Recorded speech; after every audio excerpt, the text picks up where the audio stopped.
A very good morning, students. A warm welcome to your English class. I hope you all are doing good. Students, today we will be starting with grammar. And in grammar, we will start preposition. So, before we begin, you must be wondering what is a preposition. A preposition is a word that shows the relationship between a noun or a pronoun with other word in the sentence. So it makes the sentence meaningful by linking the noun and pronoun with the other words in the sentence. So there are three types of preposition. There is preposition of place, okay, which tells us the location or where someone or something is. And then there is preposition of movement, which talks about transportation or about the movement of something. Okay, so something is moving from one point to another, so that is why we are using transportation in the preposition of movement. Then there is preposition of time, which talks about time. We will take three prepositions at once, which are at, on and in. We are going to deal with these three together because often students are confused among these three. Let's begin. The first one is at. You will love it because this one is very specific. It will tell you where you exactly are. Okay? So it is very specific. We will see how it works for things related to transportation, location and time. So at is not used for transportation. Okay, so there is nothing to discuss in the movement category. It does not offer anything. So sadly, let's move on to the second preposition, which is on.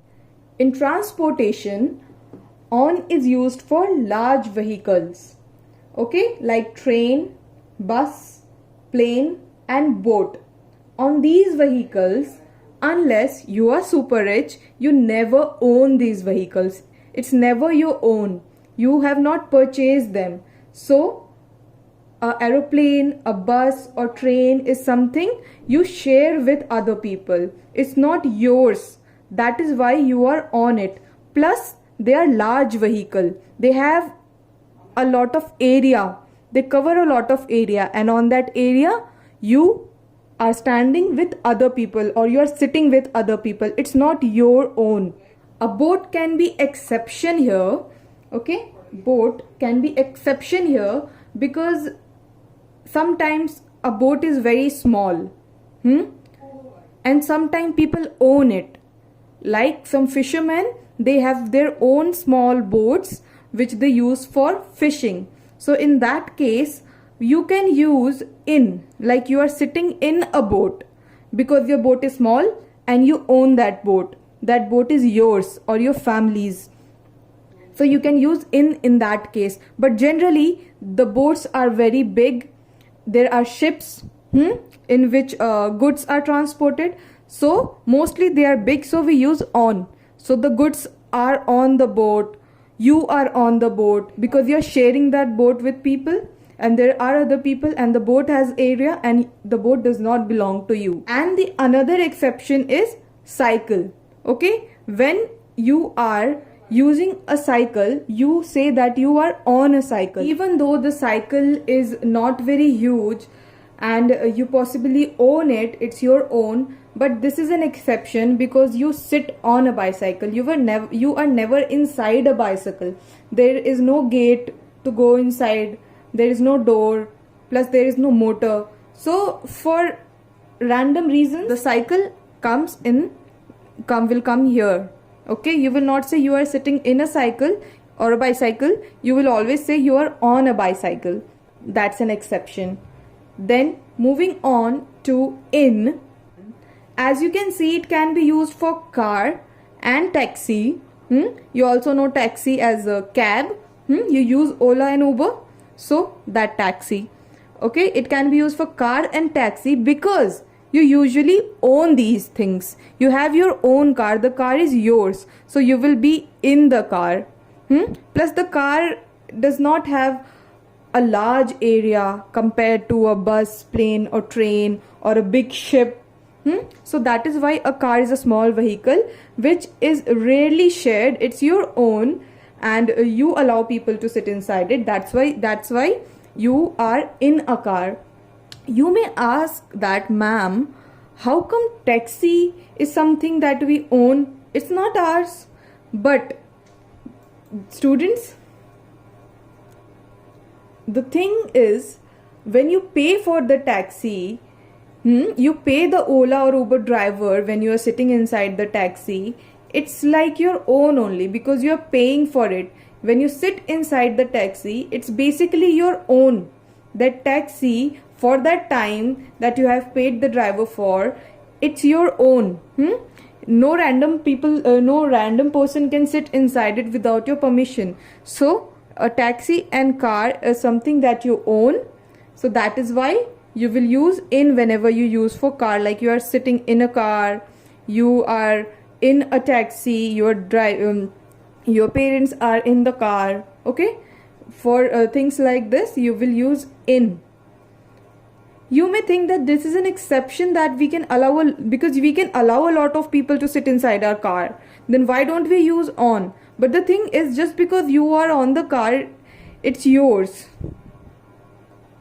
But the thing is that it belongs to you at the end of the day, and only you can allow people to sit inside it. So because it's a thing of possession, we are using in for it. But on is shared with a lot of people. Okay, these large vehicles are public transports and they are shared with other people. That is why we use on. Now let's move on to the preposition of location or place. So we'll start with at. Remember how I said that at is very specific. You remember? In the beginning I said that at is very specific and it's my favorite. So notice this dot here. It indicates a very specific area. Of all this area, we are pointing towards only this red dot. So it's like pointing. At is like pointing at something.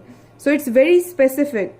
When I say that meet me at my house, I mean that meet me exactly at my house. It can never mean that, you can never assume that meet me downstairs, meet me in the street, or meet me in the playground in front of my house. No. At my house means you have to be at my house on the door. At the door. Okay, at the door. So I'm using at for a specific location, which I can indicate or point. Similarly, when you give someone your address and you ask them to come at your address, you say meet me at so and so block in this apartment. You never say meet me in this block or on that block, because you have specified the block, you have given the number of the block. That is why you say that meet me at the 3rd block.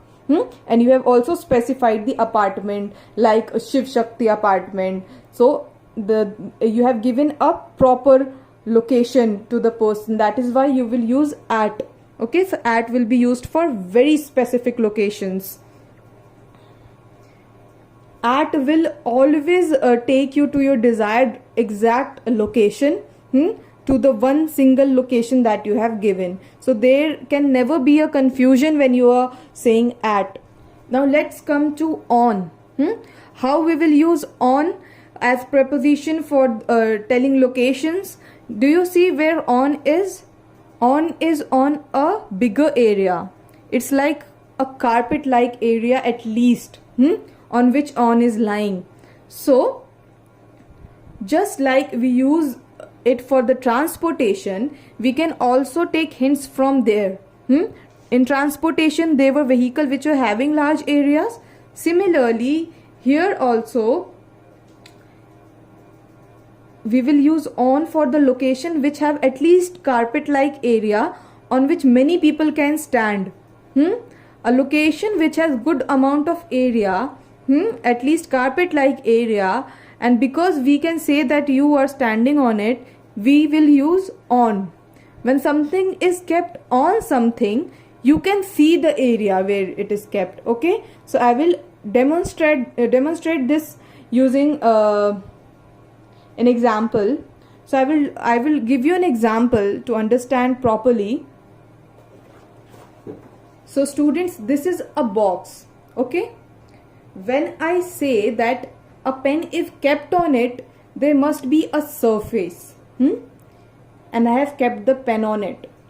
So anyone who is standing on this surface or around this surface can see this pen, right? But when I say that the pen is in the box, you will see that you cannot see the pen because it's now inside the box. It's not on the surface, it's not on the box, it's inside the box. Okay, so for in also there is a surface, like I showed you, there is a surface, inside the box is a surface, but then you cannot see that surface. Even if you are standing around it, it is surrounded by these cardboards, you cannot see the pen if I keep it inside it, right? Okay, the item will always be inside something bigger than it. Okay, that is why it is in it. Okay, it will also be having some area on which it will be lying, but you will not be able to see in the case of in. Okay, in is when it goes inside something bigger than itself. Let's take this example. When you are sitting inside a classroom, you are surrounded by 4 walls. So you are in the room. Okay, the people who are standing outside of that wall cannot see you, but you are covering some area inside that room. Still you are not visible, but that is why you will use that you are in a room, because you are in something bigger than you, which are walls. But when you are standing on the floor of your classroom, your friends who are also standing on the floor can see you. Your teacher who is also standing on the same floor can see you in that same room. Even if you are sitting, standing or walking, you are visible. So you will say you are on the floor. Okay, you will never be in the floor. You have to drill a hole to be under floor. So you are on the floor. Understood? If you have to be in the floor, you have to make a drill and go inside the floor. Now we are going to deal with the preposition of time for at, on, in. Okay, at is used, we have to tell someone the exact time. For example, 9 o'clock, 12 o'clock or 10:30. When you are mentioning both hour and minute, then you use at. Meet me at 9. Meet me at 10:30. The meeting will be at 12 o'clock. Okay? Like if we say that if I'm telling you that meet me at 9:30, that's the exact time I want you to be there. Okay? So for example, you have to be at your school at 7:30. So it's a specific time. So you see, at is always used for specific cases. If you have to use on, you will always use it for days, like Monday, birthday, Christmas day, meet me on birthday, meet me on my birthday, meet me on next Monday, or meet me on the Christmas day.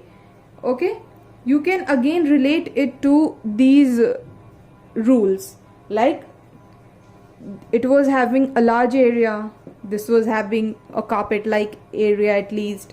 So similarly, a day has some area. Okay, not exactly area, but a day starts with you waking up, then you go to school and then do your things, tuitions and everything, and then there is night. So there is a lot of things going in a day, right? The day is made up of 24 hours. It is made up of many hours, many minutes. So it's covering some surface. Okay, it's not the exact time like 9 o'clock. It's not the exact point of time. It is made up of a lot of hours. So that is why for little bit longer, little bit bigger area, we use on for days like Monday, birthday. It's a period of time. Just like you can walk from one point of carpet to the other point, similarly you can walk through your day. Okay, it has a beginning, it has an ending. It has some hours to cover. Just like it has some area to cover. Okay, that is why we use on for days. Now, where do we use in? So we use in for weeks, months, years. Basically long periods of time, very long periods. Like a week is made up of many days, 7 days. A month is made up of 30 days, 4 weeks. So these are long periods of time. A year is made up of 12 months. So if I say September, I'm talking about a long period of time. September is made up of 30 days or 31 days. Okay, a month is made up of 30 or 31 days. Okay, we can also use it for years, weeks. I can talk about the past, like we can say that in 1992 there was a war, or I can say I came in Delhi in 2012. In 2012 I came in Delhi. So we are using it for years, month and weeks. So people usually confuse these three, but you have to keep in mind everything that I have told you, how at, on and in will be used for transportation, location and time.